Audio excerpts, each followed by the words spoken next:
What's up, everyone? My name's Nick. And I'm Em. And welcome into the Ominous Archives.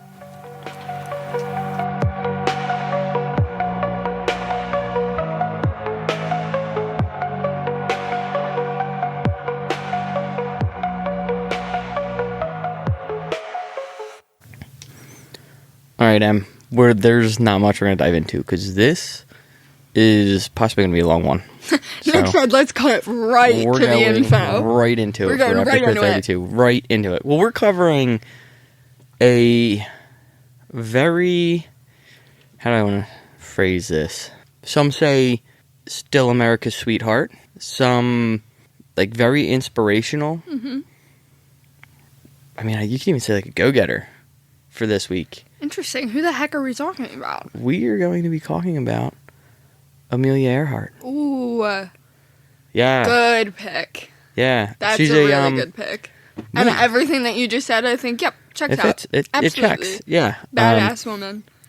Yeah, she's definitely somebody that everybody should look up to. For sure. Definitely broke a lot of boundaries and stuff like that. And I literally did a project on her in 5th grade, and I will never forget doing that project on her in 5th grade.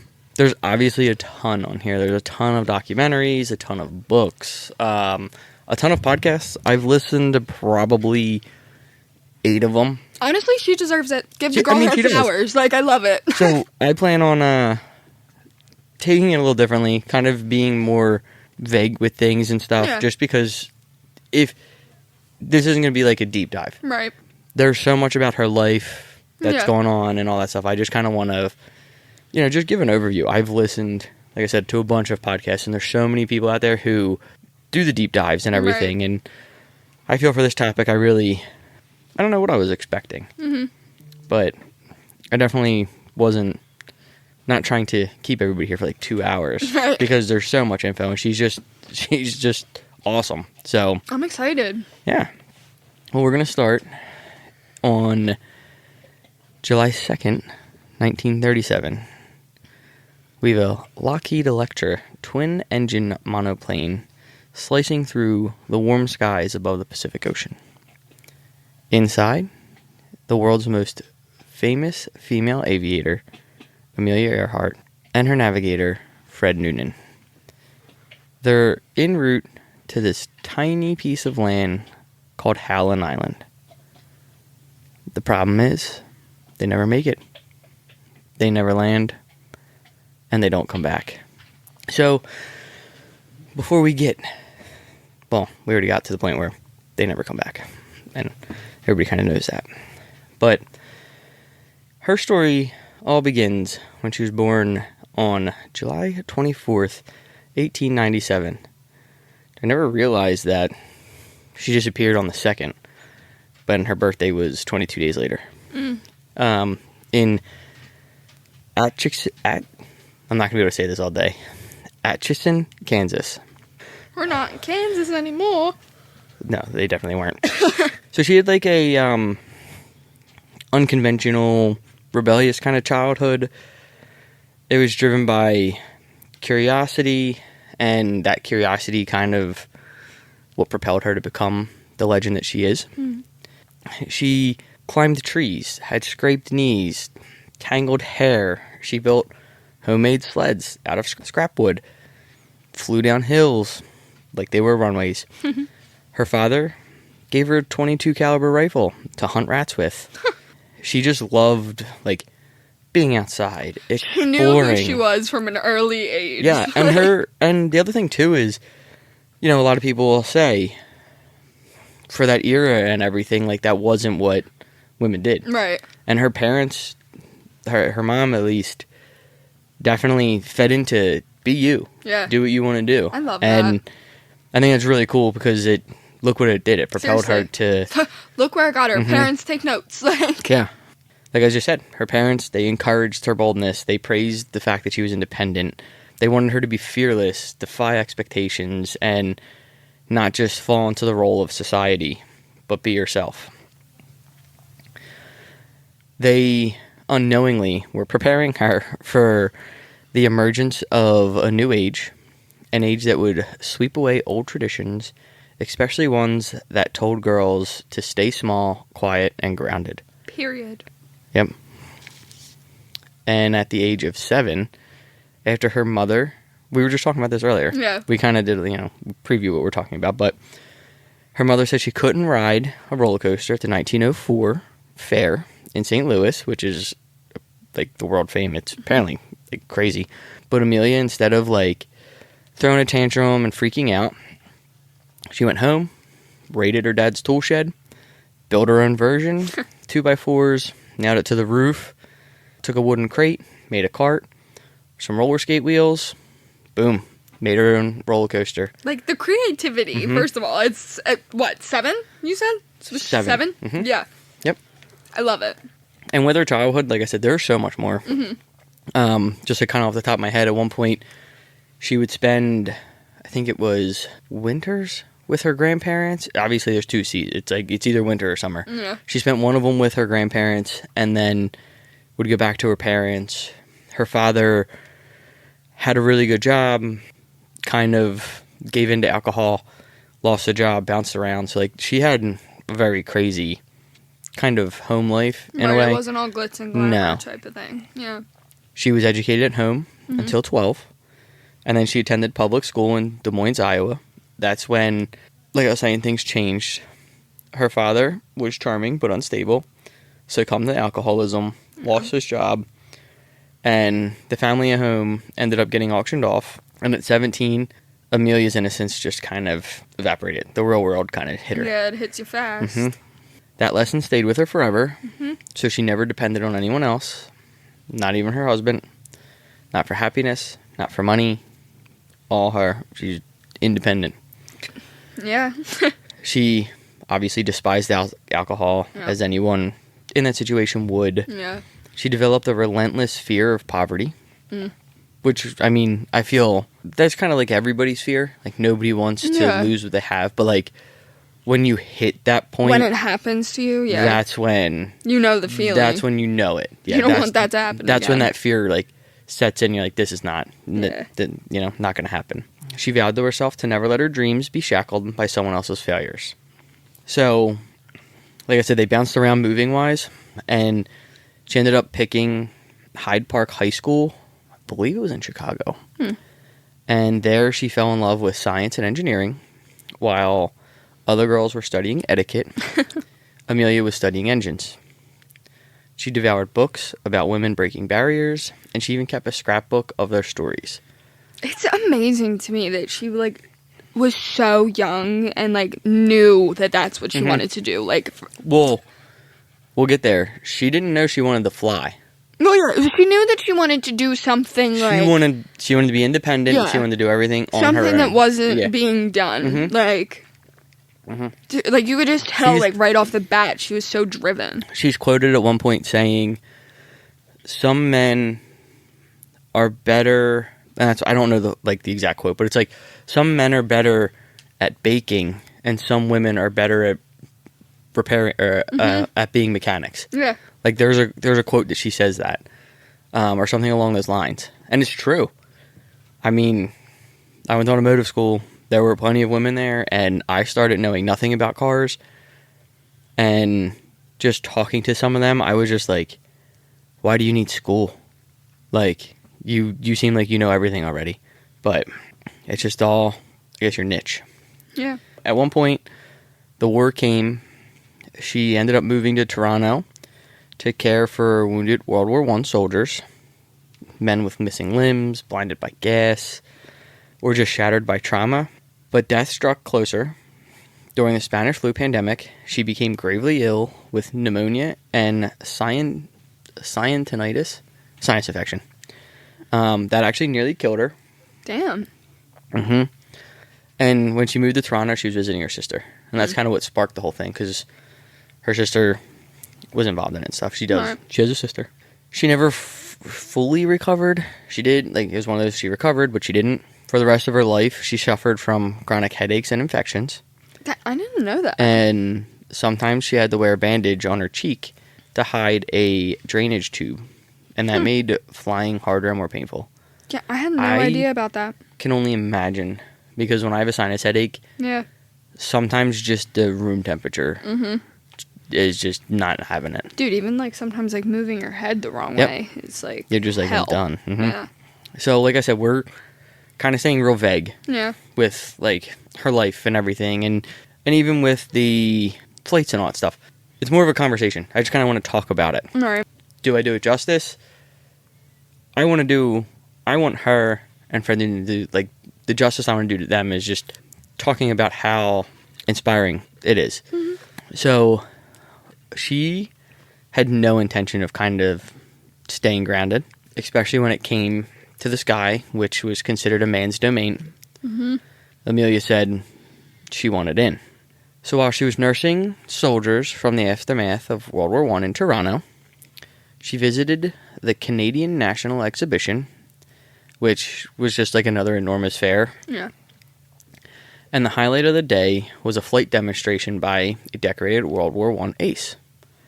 So he was performing some like aerial acrobatics and looping, and he was like diving at the crowd and kind of having them all like run away and scatter. Yeah. And Amelia and her friend were kind of walking in a field like away from the crowd. So he decided he was gonna turn and veer towards them, and he was like just barreling down at them. And he was like getting ready for them to like run for cover, and her friend just took off. Right. And That would be me. The problem was Amelia just didn't even flinch. She just kind of stared at it. And She's such a badass. Like, not even a flinch. yeah. And it was at that point she said that the red plane spoke to her and began to pique her interest. And after that one afternoon, Amelia and her father attended an air show in Long Beach. And for $10, her dad bought her a 10-minute flight with the pilot Frank Hawks. This was kind of an attempt to mend that fragile relationship. Like I said, that she had with her dad. Yeah, I feel that. In any of the stuff, they'll cover it. Their relationship got fractured because of the alcoholism, and I don't think I ever heard he was abusive or anything, but just the way he was. It was a fractured thing, and this was an attempt to try and mend it. And as the plane soared above Southern California, that's when something inside her shifted.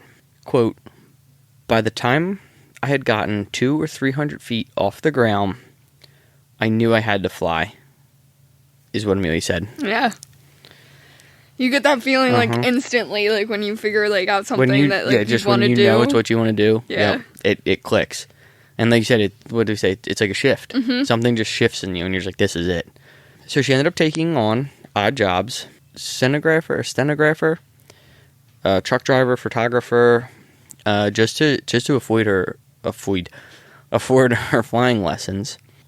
So her first instructor, Anita Net Snook, remembered a woman with no fear of altitude, failure, or men watching her from the sidelines. Now, she did shift instructors at one point. I think she shifted to Anita. I can't remember. She ended up buying a second-hand yellow Kinner Airstar, a patchy little plane that she nicknamed the Canary. I knew that. Did you? I did for my project in 5th grade. I Look at you. I literally remember that fact. I don't know why. Chime in whenever you want. I always remembered that she nicknamed her one of her first the Canary. It's Now, a little yellow plane. This plane was loud, temperamental, and it was barely held together. But it was also, I believe it was these planes, you can lift it up from the tail and just walk it around. Like, it was That's that insane. light. That's crazy. I don't know if I'm trusting that to fly. Yeah. Oh, look at the picture of it. I know. That little hinky-dinky, tiny airplane. The crazy thing is, she ended up selling it. So I think she ended up selling it to help her family out. Yeah. And the pilot who bought it ended up crashing it and dying. No way. Yep. See, that's a little wild. She has a statement saying something about it. But it was one of those kind of like, wasn't on me. Yeah, right. Sorry. So, now she is obviously getting her flying experience. Had the Canary, sold it, and then in 1927 is when Charles Lindbergh captivated the world by flying solo from New York to Paris. The very next year, all eyes turned toward the Atlantic again. This time, looking for a woman to brave it. Enter Amelia Earhart. Enter my girl. Now, at this time, she wasn't the most experienced female pilot at the time, nor the most decorated. But what she had was a rare balance. She looked the part the press wanted, tall, slim, photogenic, and she had already logged more than 500 hours in the air. All right. Now, this was kind of a race, because there was at least one other woman who was trying to do this, and Amy Phillip Guest, who was a wealthy heiress, who originally intended to make the flight herself. She was the other woman who wanted to do it. There was, like I said, there was at least two of them. But she got pressure from her family, and she kind of like bowed out and was like, fine, but I'm going to fund it anyway. I want a woman to do this. Yeah, she was that And she was very specific, because the other woman who was doing it apparently wasn't the greatest. So she was like, if somebody's going to do this, I want them to be exactly kind of what we talked about, you know, what they were looking for. Now, through publisher George Putnam, the team searched for a woman who could fly as a passenger on this perilous journey. And Amelia was the first person they called, because I think she just got done talking to one of Putnam's like contacts or whatever, and they said, we think we know who should do this. Right. I know just the gal. And they talked to Amelia, didn't talk to anybody else. Right. That's also when she met George, and they eventually married. Now, he also became her publisher, obviously, because he was in public relations and he did all of that. Right. So, like, anything published was pretty much done by him. Yeah. And easy enough. She did agree to doing this flight, knowing all the risks. 3 men have already died trying to run that same route that year. So, the risks were pretty high. Yeah. But on June 27th, now I'm making up dates.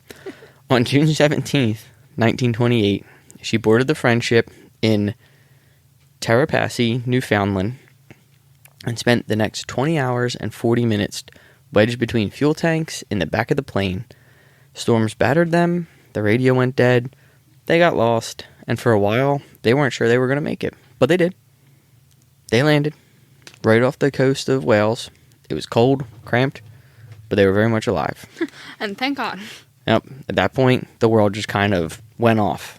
Headlines proclaimed her Lady Lindy, the female Lindbergh, and pretty much overnight she was famous. All right. Now, Amelia, being the person that she was, she called herself just baggage, like a sack of potatoes. And, I mean, she never piloted the plane. Right. She didn't touch the pilot controls. Yeah. She just flew in the plane. That's all she did. Right. Now, there is a story where she was pivotal because apparently the pilot was drinking. Oh, perfect. And there was like a small window they had to get out on to make like the next leg of the journey or to make the journey or whatever. And it was pivotal. She got him into the plane and just figured his pilot instincts were going to take over. Yeah. Damn. So like if she wasn't there, Right. it would have never. So she Yeah. was important. Yeah. But as far as doing anything, she was like, I just sat there. You know what's so funny? I was literally just about to say, I was like, why? They were all hyped that she was just like on the plane. They were all hyped because she was just on the She plane. didn't even slay. That's all they wanted. That's apparently, that was, big for women back then, even though she could fly the plane. Yeah. So after landing, she published her first book called 20 Hours and 40 Minutes, Our Flight on the Friendship. She got that out in like 2 weeks. That's insane. I think George was like, you need to get this out. And she wrote it in George's house. At that point, I think he was still married. So he wrote it in the house, and she actually dedicated the book to his ex-wife. Yeah. That story, Messy. again, that's a whole nother story thing. And from all the stuff that I gathered, it's not like bad blood. It wasn't like he left his wife for Amelia. They kind of like, they mutually split. Now, if you talk to the wife's family, they think one thing, but because his wife, after they split, apparently it was like a month later, she remarried. So it wasn't like, you know what I mean? Yeah. Wasn't like, I guess, dirty laundry on them. Now, in 1932, exactly 5 years after Lindbergh's transatlantic feat, Amelia flew solo across the Atlantic. this time from Newfoundland to Ireland. Ice glazed her wings, lightning split the sky, and her fuel gauge danced dangerously near empty. But yet, she still landed, and she was alone. Period. Yep. Also on that trip, I believe there was a gas line for spare tank or for something that was dripping, and it would drip on the back of her head. Oh my god. Mm-hmm. Yeah. And at that point, she didn't stop there. One thing I will say, from the info I gathered and everything, she didn't seem record hungry. Yeah. She didn't seem like she was doing everything to set a record. Yeah. She was doing it for herself and to show like women can do this. She was doing it for us. She was doing it for all the women. And the other thing, and it's kind of how I kind of view, we'll call them like the masculine trades and stuff like that. Yeah. A lot of the male pilots, when like the females would get their license, they were like, we're for it. You want to risk your butt up here with us? Seriously. Go for it. Like, we're all for it. It's a very you know what I mean? respectable thing. Like, yeah. I feel like it's the outside noise. Yeah. You get like the egotistical males on the outside who are like, oh, women can't do that. But it's like, if you were a female pilot back then, I bet you listen, there's bad eggs in everybody. Oh yeah. But I bet you most of the other male pilots, and from stuff I heard, it sounded like they were like, with it. Why can't they? Yeah. You know? So in 1935, she became the first person, not just a woman, to fly solo from Hawaii to California. Another first, another record. Yeah, and that wasn't even the first woman. First person, period. Yeah. Like I said, she wasn't chasing headlines. She was chasing meaning. So she co-founded the 99s. It's an organization for women in aviation, and they used her fame to push for equality. Love. The 99s actually got their name from the amount of responses they got back from fellow aviatrix. So it's a female aviator. Yeah. I thought that was really cool. Yeah, I think that aviatrix cool. sounds so much cooler than It does. aviator. And the 99s, they still exist to today, and they have about 7,000 plus members. Period. Now, for Amelia, she had one final challenge left. She wanted to circumnavigate the globe and be the first woman to do so. So, she actually, little background, taught at Purdue for a little while. Period. Teacher. And to help her along this journey, Purdue University established the Amelia Earhart Fund for Aeronautical Research, and they gave $50,000 to fund the purchase of the Lockheed Electra 10E airplane. Dang. Yep. That's a lot of money. God, especially Wait, then, that's a lot of money. What do you think an airplane costs now? Right. Seriously. Perspective. Yeah.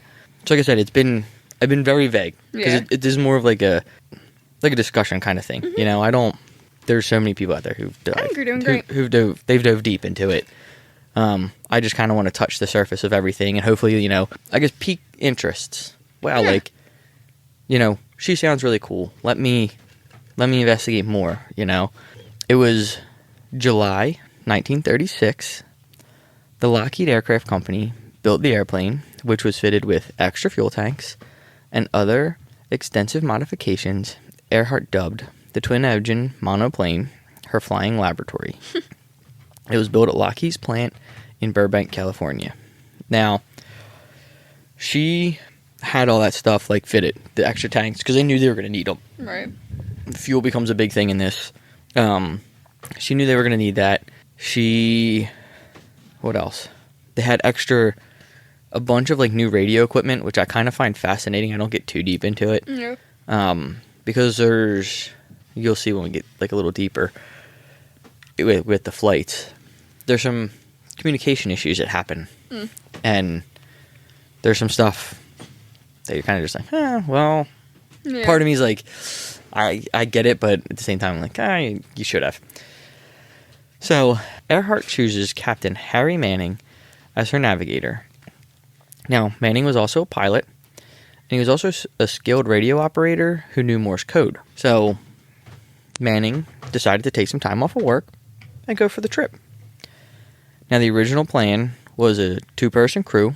Earhart would fly, and Manning would navigate.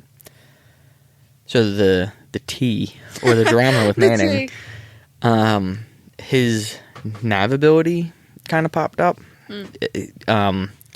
George wasn't too confident in it. Got it.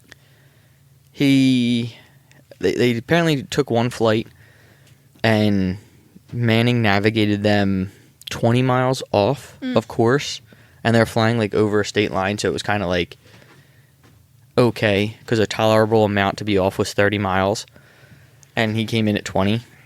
Yeah, but... So then George Yeah. wanted a night flight, and he was off again during a night flight. So at that point... I can see the concern a bit. Yeah. That's where Fred Noonan was chosen as a second navigator. Yeah. Because of the extra factors. He was an expert at celestial navigation. Pretty sure it's navigating with the stars. That's what celestial means. He... Just saying.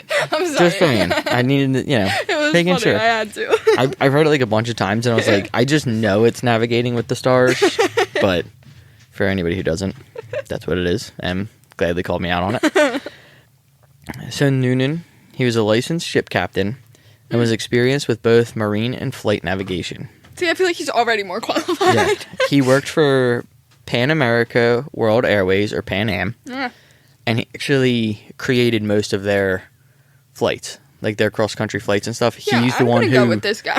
he's the one who designed their routes. Okay, yeah. So the little buzz with him was apparently he was also an alcoholic. Oh, great. Perfect for her. Just what she needs. Yeah. Now, That's not triggering or anything. no.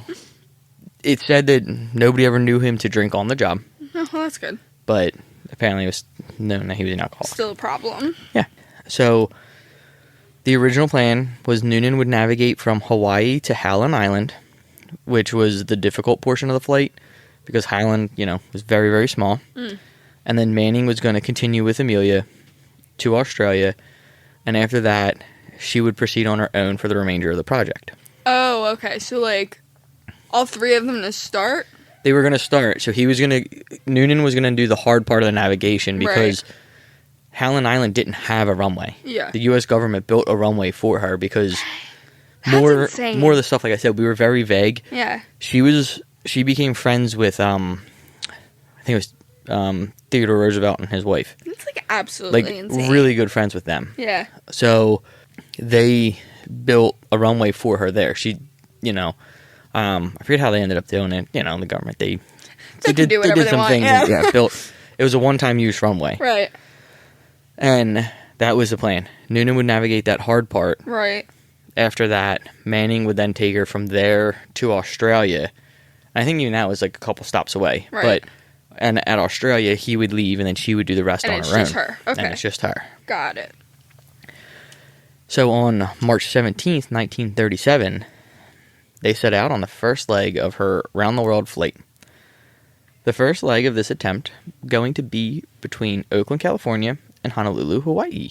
The crew's next destination after that would be Howland Island. It's a very small island in the Pacific.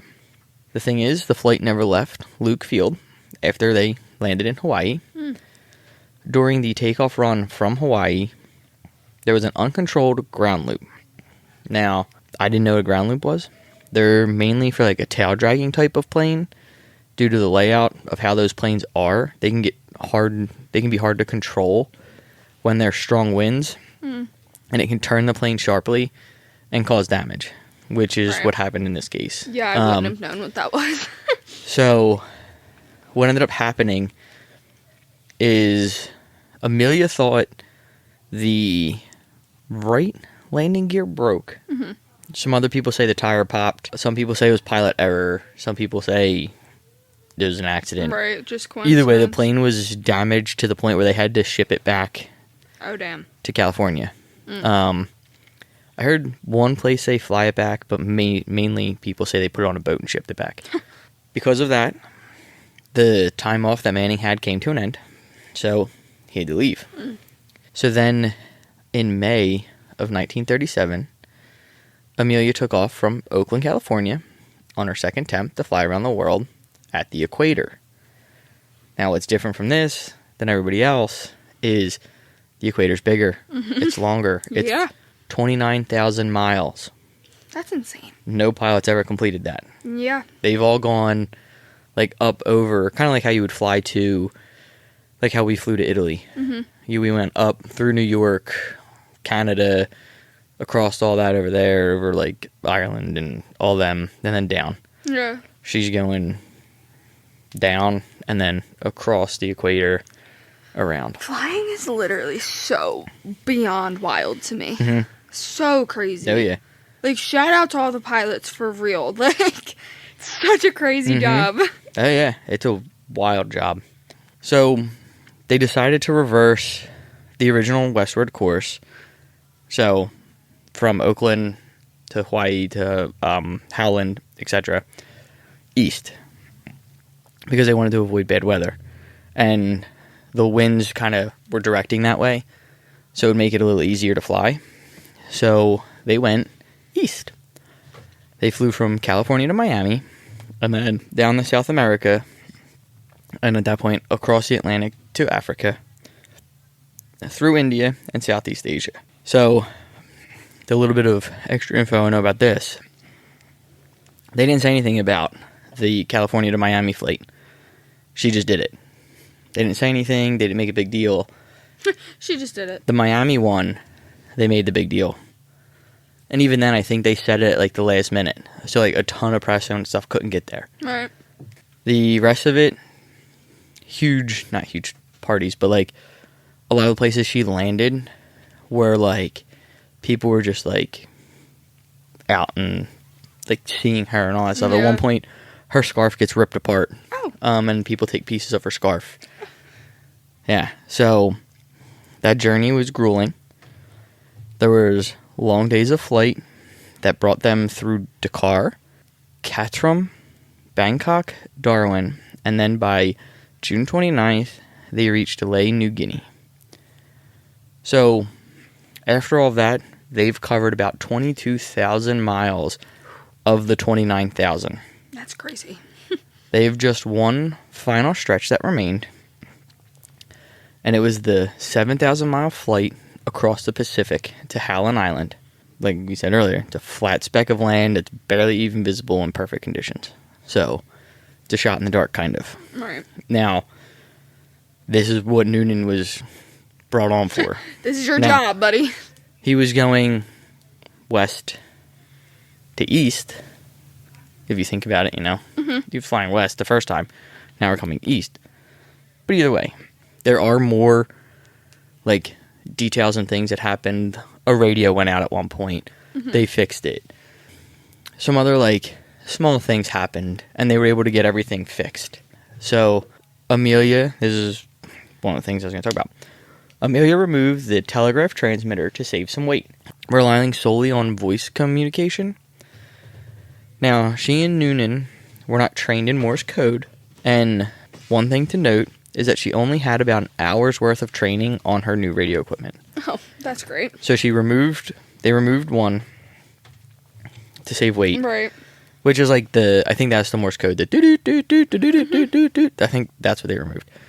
But she had fitted on there all kinds of new radios. She had a receiver, so she could receive info from, people on the radio, and the same back. And because of all the planning and stuff, she only got about an hour. And that's my thing where I kind of go back and forth. I put a little blame on her because it's like, you should know this stuff. Like, you are independent and you relied on somebody else at that point to do things. But on the flip side, I just work a normal mechanic job. Right. But we've also get to the point, because we deal with planes and stuff, to where I see how chaotic and everything things get. Mm-hmm. So I completely see how she didn't have the time to do training. Right. It was always kind of like, oh, I'll get there, but then this pops up. I'm going to get that, and then this pops up. Or, oh, I got to inspect this, I got to inspect that. So I completely understand it. I don't want to, I'm not blaming and faulting and saying that's why. Yeah. No. Things get crazy, but it is noted that she only had about an hour's worth of training on that equipment. And at this point, there were also some concerns about Noonan's behavior and fitness. She hinted that she had personnel unfitness in a telegram to her husband, and this was the second time that she mentioned it. The first was through a phone call, but George and he had two other people listening. They all said they heard personnel problems, but that also sounds like personal problems. Right. Like, there's so many things that could be. Yeah. But apparently in this letter, it was personnel unfitness. On July 2nd, 1937, they departed Ley at 10 a.m. local time, and the U.S. Coast Guard cutter, the Itasca, waited off Howland Island.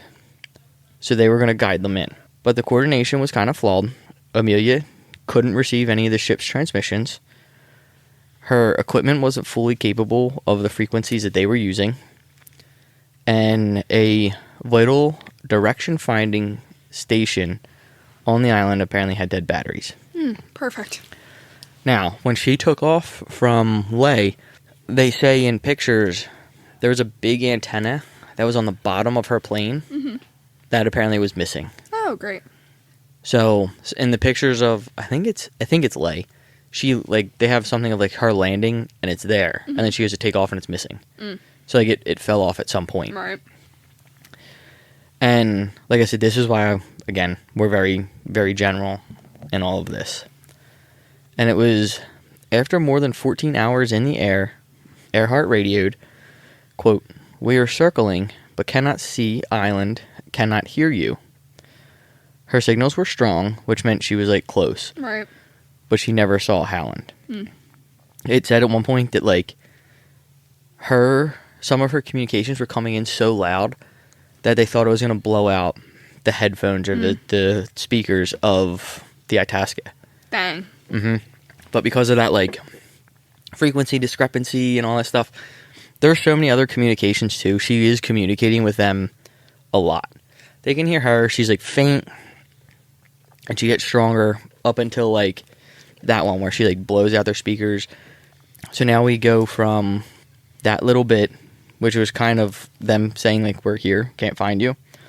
Like, with all these communications and stuff, that like, the one, like, they're, like, right on top of them. They're flying at 1,000 feet.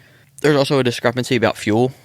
Now, I learned there's, like, the difference in gas, like, imperial gallons and metric gallons. So some people are like, no, she didn't have enough gas. She had 950 gallons. Well, if you convert, and they even think 950 was misheard. They think it's 915. Some people say that. If she only had 915 gallons. Well, if that's metric and you convert it to imperial, that's about 1,115 gallons, which is what people say she took off of Ley with. Which, like, gives them just, not just enough, but enough to get there. Right. So, the whole fuel thing, I think that's if you hear people being like, no, she didn't have enough. You know, it's give or take. We'll probably never know. Right. But I guess we'll never know. If you're looking at imperial versus metric, there you go. It makes sense. Her final transmission on July 2nd, 1937, came in at 8:43 a.m. Quote, "We're on line 157-337. We're running north and south," end quote.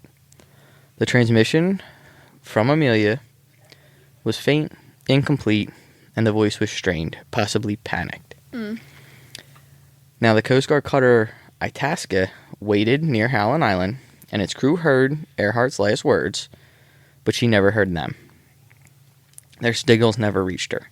They also pumped smoke into the air for her. Yeah. And the weather reporting for that day was like clear skies. Right. It wasn't like overcast or anything. So them pumping this black smoke from their stacks, she should have been able to see it. And she couldn't see that. She didn't even say she's seen that. Yeah. So at one point she was whistling to try and get them to find her, but like it didn't work that way. Yeah. They didn't have the stuff to find her. She had the stuff to find them. God, can you imagine like the panic? Especially getting low on fuel. Yeah. There was radio confusion, atmospheric distortion, miscalculated positions, possibly the failed antenna that was possibly missing. Right. Maybe even worse. Yeah. But then it went silent. No sightings, no crash, no wreckage. For 16 days, the U.S. Navy and Coast Guard searched 250,000 square miles of the ocean. Nothing. They were just gone. Like, no. Like, I literally do not accept that. I dispute that, actually. Like, no. What do you mean? Yeah. Like, how do you... Remember, they're still in the, 1937. Yeah. It's early. So, for them to spend all that... Crazy to me. They spent a ton of money trying to find her. There's some theories. I'll tell you which one I think is... Yeah. What I believe is going to be the, like, best one. But now we'll go into some theories. Right. Again, I'm sure people are yelling at us. There's a ton of in-depth things. Yeah. I want to pique your interest. I want you to be inspired, to look this stuff up, watch the documentaries, Yeah. read. There's No, this multiple literally books on this. makes me want to go home and watch a documentary. That's what I mean. I want with this episode to pique that interest. Yeah. People have done it. I don't want to bore you with all of that. I want your interest piqued for you to go and look into it. Some of the theories, there's the one that everybody kind of, the government and everybody kind of says is the crash and sink theory. Yeah, just chalk it up to that. It's the simplest, most widely accepted, theory, I guess. She ran out of fuel. Howland Noonan couldn't locate Howland Island. Though they were close, the final radio message received was a full strength by the Coast Guard cutter Itasca. It indicated they were circling, low on fuel, desperately searching. And that's where, 8:43 a.m., she gave that last known transmission, and then it went quiet. Right. Aviation's expert, Elgin Long, spent decades investigating what might have gone wrong. In his book, Amelia Earhart, The Mystery Solved, Long lays out the crash and sink theory. Amelia likely ditched a plane into the ocean. After running dry, her Lockheed Electra, built for land, would quickly fill with water and sink. Right. The Pacific in that region drops over to 17,000 feet deep. Despite sonar scans, underwater robots, and relentless search missions, there's no confirmed wreckage ever found. See, like, that's why I can't buy this, she just sunk and sank and crashed theory. Because what do you mean? Not a single, nothing? No. Like, no parts debris, of the plane, nothing. no nothing. Over this long, too, is insane. Yeah. Like, there would have to be something. If that's the theory that we're going with, by now, I feel like we would have found something. Yeah. That's why I've always been like, no. The next theory is the castaway theory. I'm very excited for these theories because I literally only know that one. Oh, you only know the crash and sink? Yeah, like... I think this... So, spoiler. This one I think is my one that says this is what happened. Yeah. So, roughly 350 nautical miles southeast of Howland Island lies Nikamororo, once known as... What? What a name. Yeah. Once known as Gardner Island, an isolated coral atoll in the Phoenix Islands chain. It's uninhabited at the time of Amelia Earhart's disappearance. It would later become the focal point of one of the most compelling alternative theories that Earhart and her navigator Fred Noonan landed there and survived for a time. This castaway theory proposes that Amelia and Fred, off course, unable to locate Howland, executed a controlled landing on the island's reef. The Electra may have been damaged, but intact enough to provide shelter of radio signals intercepted by professional operators, including some who recognized Earhart's voice, were reportedly transmitted from the region in the days following her disappearance. That's kind of crazy. Yep. So, what they're thinking is, with this, and may get into it in a second, is that when they landed on the reef, the plane was... Because obviously, the plane has to function, the propellers have to spin in order to get power, and the power is needed to power the radios. Yeah. So they're thinking that the plane was on the reef enough to where it wouldn't, like, none of the electronics would get affected. Yeah. So they were able to send signals out, and then, you know, when the tide came in, go to land, and then when the tide went back out, go back out. Directional bearings from several stations, including those on the Wake and Midway, triangulated Nicomaroro. In 1940, British colonial officers discovered a partial human skeleton on the island. Female, European, and of similar stature to Earhart. But the bones were sent to Fiji, and subsequently, poof, gone. What do you mean poof? Like, how do you just lose bones that Fairly Odd Parents, poof. that could literally, like, crack open a, like, thing that is so important? Like, how do we just lose that? And why did we send them to Fiji? That's what I wanted to know. How'd they get sent to Fiji? What was going on in Fiji? I don't like that. That's crazy. Yeah. Because what if that is literally what happened? Remember, I didn't mention this, a lot of tensions going on, too, with Japan at this point, because this is, like, cusp of World War II. Yeah. So. Didn't even factor that in. Although with this, they found that, and, like, okay, that explains her. But what about Fred? Where's Fred's skeleton? We'll get there. Oh, okay. In the early 2000s, TIGAR, the International Group for Historic Aircraft Recovery, which I'm glad I read that because I heard it said so many times and I had no idea. That's the acronym. I just noticed TIGAR. They recovered and reanalyzed the data. Forensic anthropologists used modern software and concluded that the bones likely belonged to a woman of European descent, standing between 5'5" and 5'9", just like Amelia. There was some controversy with that because one person said that it was the bones were from a stocky male. Now that kind of got, I would say, more doctors have now, like, they sided and they're like, no, it would be a female. Right. Like, there's no way they would have missed it. It was, they'd be female bones. You could tell the difference. TIGAR, which has led multiple expeditions to Nicomaroro since 1988, uncovered tantalizing clues. A woman's shoe, which apparently is still a popular shoe to today. Like her boot, the boot that was worn. Right. Could be still popular today. Aircraft debris, remnants of fires, fish, and bird bones from meals, a mirror compact, a pocket knife, and glass jars, possibly containing ointments or cosmetics to protect against the sun. One of the jars, analysts noted, was chemically consistent with the once common freckle cream. Amelia was known to not like her freckles.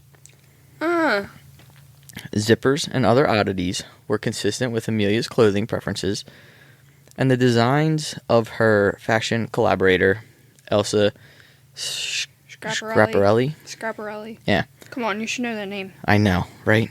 I'm sorry. I know that one. Still famous today. They also found a box of Brandy's nautical sextant, one likely issued by the U.S. Navy and possibly similar to the one owned by Fred Noonan. The serial numbers on the box closely matched those of the sextants tied directly to Noonan and his work aboard the Pan Am Clippers. Perhaps the most compelling, a 1937 photo was taken offshore by a British officer, Eric Bevington, and appears to show an object on the reef's edge. An object later forensically analyzed and deemed consistent with the landing gear of a Lockheed Electra 10E. Okay. So, hello. How is this not the most common theory? Now, the other thing with the food, the fish, and everything like that, the locals, I guess you would say, of that area, they wouldn't just leave the fish head. They knew how to eat everything. Yeah. So this was like they were finding things that were like fit. Yeah, they didn't. They seemed like they were castaways. Yeah. They weren't eating the fish heads. They had like shells of clams and stuff that had burn marks on them from fire. Like they didn't really know how to cook these things. They were just doing it. So for their life, like TIGAR researchers believe that Earhart may have initially camped at what's now called 7th Site, using recovered gear, boiling water in jars, and fending off the harsh island environment. But survival couldn't last forever. With no consistent fresh water, she may have perished from thirst, her remains possibly eaten by the island's relentless coconut crabs. They left behind only 13 bones. So of those bones that were found, they found 13 of them. Mm. So they think that like the crabs probably just scattered her remains just everywhere. Right. So far, no artifact provides absolute proof. But in Amelia Earhart and the Nikamororo bones, a 21st century forensic analyst, and earlier works like Finding Amelia by Rick Gillespie, Tigar continues to build a compelling circumstantial case. I think that one, to me, is like the biggest one. Right. My whole thing is like, what did you say was? Yeah, they forensically analyzed and deemed it consistent with the landing gear of the... Come on. Mm-hmm. Like, that's... They have no proof, though. It was there, and now it's not, so where'd it go? Right. Some say that it slid off the reef and deeper into the Pacific. Yeah. You know, some say... Like, how could you not find it, though? Like, aren't you... Mm-hmm.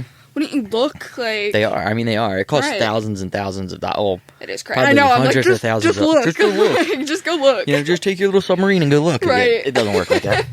It's not that easy. Yeah. So then we have the Japanese capture theory, Saipan.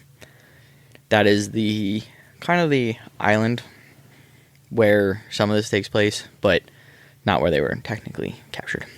Of all the theories surrounding Amelia Earhart's disappearance, few are as chilling or as controversial as the Japanese capture theory.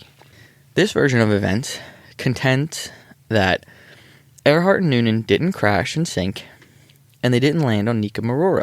Instead, they survived the initial stages of their ill-fated flight, only to end up in the hands of the Japanese military. See, like, you're really gonna have to, like, explain this one to me, because I'm like, how? The hypothesis like places... I'm trying. Okay. Gosh. The hypothesis places them in the Marshall Islands, then under Japanese control, where they were allegedly captured, suspected of being American spies, and transported to Saipan in the northern Mariana Islands. The theory persisted for decades. Eyewitnesses of the Marshall Islands and Saipan have claimed that they saw a white woman pilot in custody or even witnessed her execution. After World War II, some American servicemen said they found the wreckage of Earhart's Lockheed Electra on Saipan hidden away by the Japanese, but hard proof that remains elusive. In 2017, this theory surged back into the public attention after the History Channel aired a documentary featuring a mysterious photograph discovered by a former federal agent, Les Kinney, in the U.S. National Archives.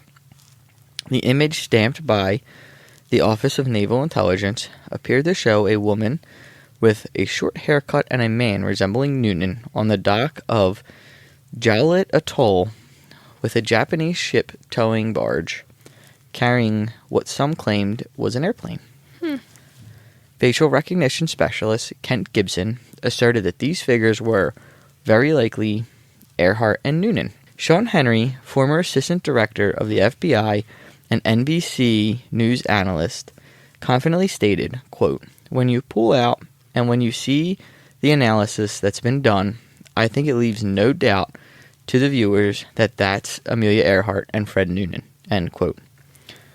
But the backlash was swift. Well, yeah, because you can't say something like that and be wrong. Because, No way. Rick Gillespie, author of Finding Amelia and executive director of Tigar, dismissed the photo as, quote, "just a picture of a wharf with a bunch of people," end quote. He pointed out that the same photo had been published in 1935 Japanese Travel Guide, 2 years before Earhart's final flight.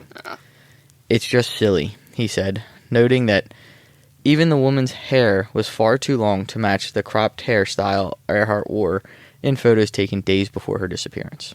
Supporters of the capture theory argue that the Japanese may have destroyed or lost records during the war.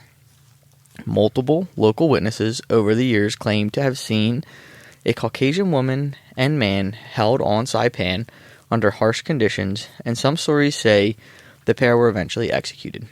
Despite the intense speculation, no confirmed artifacts, documentation, or remains have ever surfaced to definitively support this theory. No aircraft have been recovered, no graves located, no undeniable trail left behind. There's your Japanese theory. Okay. And I get that. But, like, how did they completely just, like, take over them, like, in the air? Like, what do you mean? Like, so what is the theory? No, they crashed. Oh, they crashed and then the Japanese... They crashed or they shot them down. Okay. I was going to say, because what do you mean? How did they get the airplane, too? Like, now, the other thing is those islands apparently weren't really in the range of the Electra, even, like, running out of fuel. Right. The chances were they probably weren't. So, that's another part of that. That is definitely an interesting theory, for sure. Yeah. And now we get to the most shadowy chapter of Amelia Earhart mystery. That wasn't it. The spy theory. Oh. Bum, bum, bum. A theory that's less about aviation and more about espionage, global politics, and even government secrets. Yeah, well. According to this narrative, Earhart's 1937 world flight was not just a pioneering aviation journey. It was a covert mission orchestrated by the highest levels of the U.S. government. In his book, Amelia Earhart, Beyond the Grave, author W.C. Jameson claims that Earhart was secretly recruited by President Franklin D. Roosevelt. Didn't I say that she was friends with? I was literally just going to say, you literally said that she was friends with I couldn't remember if I said Franklin or Theodore. Yeah, well, either way. To conduct an aerial reconnaissance over the Japanese military installations in the Pacific. Her flight path, which passed dangerously close to Japanese-held territories, became more than just ambitious, it became suspicious. Under this theory, the Lockheed Electra was armed with cameras, not just fuel tanks and maps. And as she flew over the hostile territory, the Japanese allegedly detected her mission, shot her down, and captured both Earhart and Noonan. But the story takes a darker turn. Some versions suggest that Roosevelt disavowed all knowledge of the operation, leaving Earhart and Noonan to die in enemy hands. They were sacrifices on the altar of international diplomacy. Their deaths, buried under layers of classified denials to avoid provoking war with Japan. Others go further, claiming she wasn't killed at all. Instead, she was held as a prisoner throughout World War II, only to be quietly repatriated under the new alias of Irene Blom, a New Jersey banker. Huh. Now, that's interesting. Never heard that theory. It's also said that she was a Japanese Rose. I think that's what they called her. They called them. These were women who would, like, call or talk to U.S. soldiers or Allied soldiers and tell them that they're like, oh, your wife's cheating on you, your girlfriend doesn't love you, go home now, and, like, do stuff like that. Yeah. And they were saying that they heard her voice a lot. And George Putnam, her husband, he listened and listened and listened, and he never confirmed it. He denied it. Now, whether it was confirmed behind closed doors... What theory did he believe? Like, what does he think happened to her? You know what? I don't know. Just, like, out of curiosity, like, I wonder, like, what he thinks is He probably goes with the crash. And, yeah, well, because that's the most, like... Yeah. I mean, it would also be believe. so much harder to believe that she was on Nikamororo. Yeah. And, like, knowing that, like, we just didn't get there. We didn't search there. Why didn't we go there? We, you know. The not knowing literally would drive me insane. Yeah. In the 1970s, the controversial book alleged that Amelia Earhart was Blom. Photos compared, voices analyzed. Blom, who emphatically denied the claim, sued the publishers and won. Later, DNA testing conclusively proved that she and Amelia Earhart were not the same person. It's actually kind of, like, crazy that she didn't, like, buy into it. I feel like any other person would have been like, hell yeah, it's me. Like, Well, yep. She also has, like, a crazy, suspicious background. There was a bunch of, like, her history and stuff that couldn't be found. And she was an aviatrix at one point. Ah. And there was a couple other things. But I didn't think it was her. Yeah. Somebody, even if she was in, like, say that's her and she was in, like, the early forms of witness protection, you're going to tell somebody. Yeah. Somebody's going to know. Right. Because there's not, like, it's not like you have a hit out for your head. Right. You know what I mean? Yeah. You're only in witness protection to protect the, I mean, guess that's where the hit would come from. Yeah. To protect the government. But the damage was done. The idea of Amelia returning under a new name, living out her days in secrecy, had already cemented itself in conspiracy lore. There's one theory that does not appear in most textbooks, and that's the theory that blends aviation mystery with folklore. Science fiction with speculative physics. This is our kind of theory. What if she didn't crash, but vanished into another dimension? Ah. The Bermuda Triangle, Ah. sometimes called the Devil's Triangle, is a region of the Atlantic Ocean bordered roughly by Miami, Bermuda, and Puerto Rico. Since the mid-20th century, it's gained a fearsome reputation as the ocean's vanishing point. Planes disappear mid-flight, ships never reach their ports, radio contact ceases without warning, no wreckage, no distress call, no survivors. Some of the triangle's most famous vanishings include Flight 19, a squadron of 5 U.S. Navy torpedo bombers that disappeared in December of 1945 during a routine training mission. That one, crazy. A rescue plane sent to locate them also vanished. What, bro? Yep. Yeah. So there was communication between them. You hear the pilot, they're talking, trying to find land, and then it just goes quiet. Dude, never seen again. Bermuda They Triangle sent the is crazy. They sent the rescue plane out to find them. Gone. Loses communication. Disappears. Wild. Between 1945 and 1970, dozens of aircraft and nearly 50 ships were reported lost in this stretch of sea, including a flight with 32 passengers that vanished without a trace. In 2017, a Turkish Airlines A330-200 experienced strange electrical and mechanical failures while flying over the region, forcing a diversion to Washington, D.C. So what does this have to do with Earhart? Geographically, nothing. Her disappearance occurred over the Pacific, near Howland Island, thousands of miles from the Bermuda Triangle. But some theorists argue the Bermuda Triangle isn't a place at all. It's not fixed, not bound. Instead, it's a phenomenon. A revolving rift, a tear in space-time that opens and closes like cosmic aperture. In this version of the story, the triangle briefly activated in the Pacific, just long enough for Earhart and her navigator Fred Noonan to enter its field. And then, they were gone. Pulled into a rotating wormhole, shifted into another dimension, lost in a time loop, or perhaps even taken by forces unknown. Aliens. The absence of evidence continues to haunt this theory. No wreckage. No oil slick. No floating debris. No emergency beacon. Just radio silence and empty sea. As if the ocean never touched her at all. Critics, scientists, aviation experts, and historians dismiss the Bermuda Triangle as pseudo-history. They cite human error, storms, magnetic interference, and mechanical failure as the true culprits. To them, the triangle is more myth than menace, an invention fueled by coincidence, poor record keeping, and popular imagination.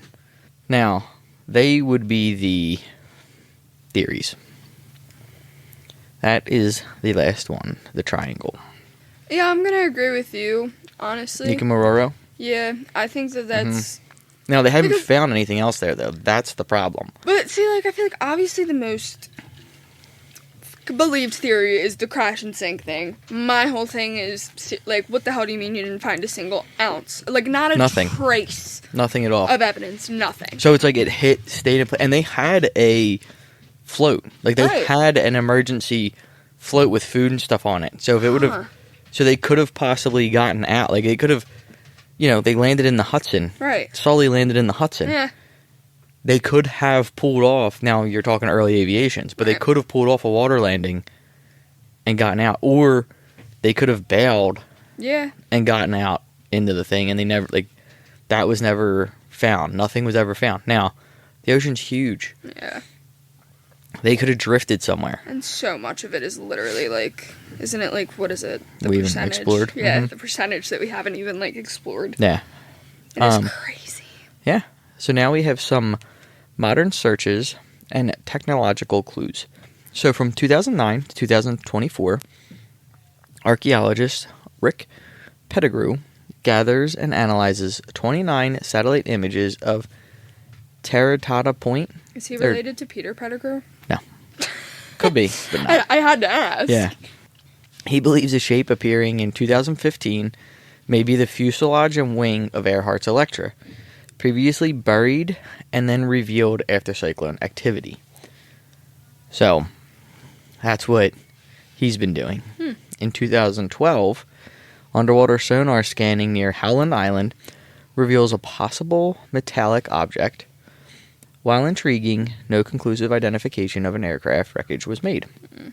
In 2015, Josh Gates' Expedition Unknown. In the premiere episode, Josh Gates embarked on a journey to uncover new evidence about Earhart's disappearance. He travels to Papua New Guinea, exploring tribal lands, and then to Fiji, investigating claims that the artifacts that might be connected to Earhart. In 2018, forensic analysis is a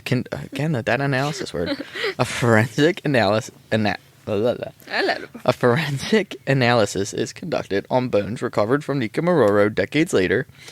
Researchers suggest that the remains may belong to a woman of European descent and of similar height to Amelia Earhart. However, the findings remain inconclusive due to the lack of DNA confirmation. All right, and that was in what, 2018? Run it back. Do it again.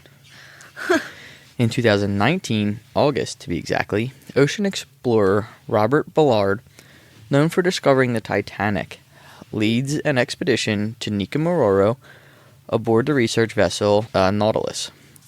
Funded by National Geographic, his team maps the island with sonar and deploys remote-operated vehicles to explore the surrounding reefs and underwater terrain. Despite extensive search efforts, no definitive evidence of Earhart's plane has been found. Some rock formations resemble aircraft parts, but none are confirmed. In November of 24, Rick Gillespie, head of the International Group for Historic Aircraft Recovery, TIGAR, publishes One More Good Flight, the Amelia Earhart Tragedy. The book defends the Nikamororo castaway theory and suggests that Earhart may have survived briefly on the island. Despite skepticism, the book adds to the decades of research on the case. In 2025 to 2026, this is planned. Pettigrew continues fundraising for a two-phase expedition to the Tara Point. Phase 1 is a reconnaissance and has raised about 40% of the $900,000 budget, and Phase 2 will involve a detailed investigation and potentially recover any aircraft debris found. Contributions can be reserved berths. Contributors can reserve berths aboard the expedition vessel with a $25,000 donation. Yeah, just a slight $25,000. Mm-hmm. So maybe we'll never know where she went. Maybe she never intended to be found. But what Amelia Earhart did accomplish was profound. She broke barriers, mechanical, societal, and cultural. She was more than a pilot. She was a symbol of defiance, freedom, and ambition.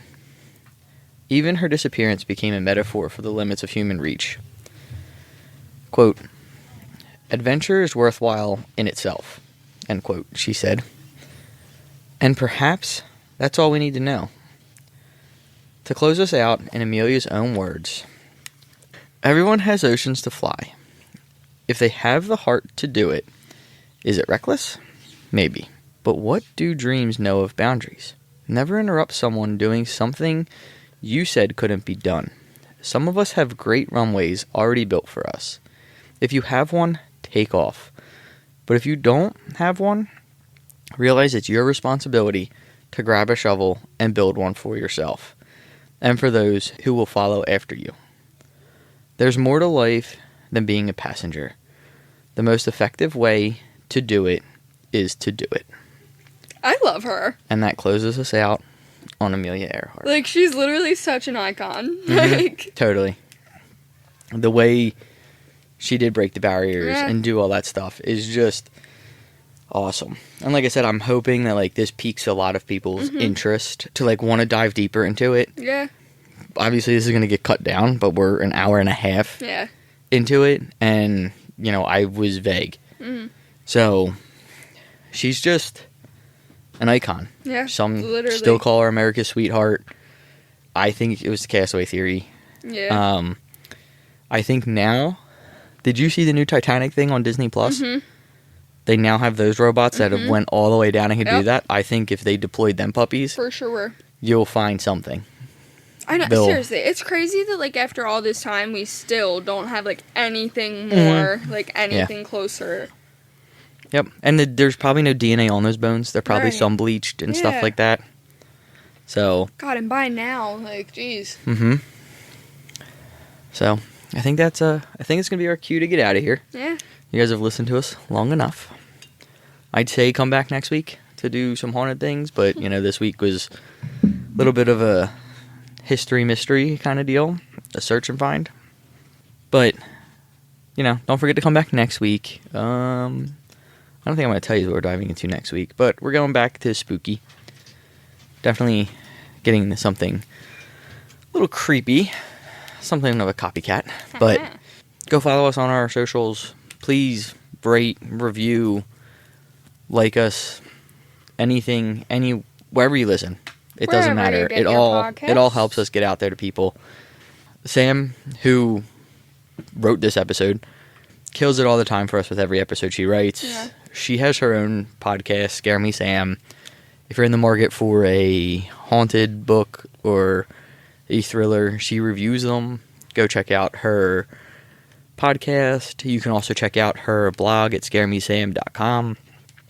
She puts on some awesome little mini posts out there about some topics we've covered, some topics we haven't covered. So, you know, go check her stuff out too. It's not just us doing this. She's been a huge help. So, I guess with all that being said, I think we... Oh, no. If you have your own story, or maybe you have your own theory about Amelia Earhart, reach out. Email us at theominousarchives@gmail.com. So, until next week, guys. See ya. See ya.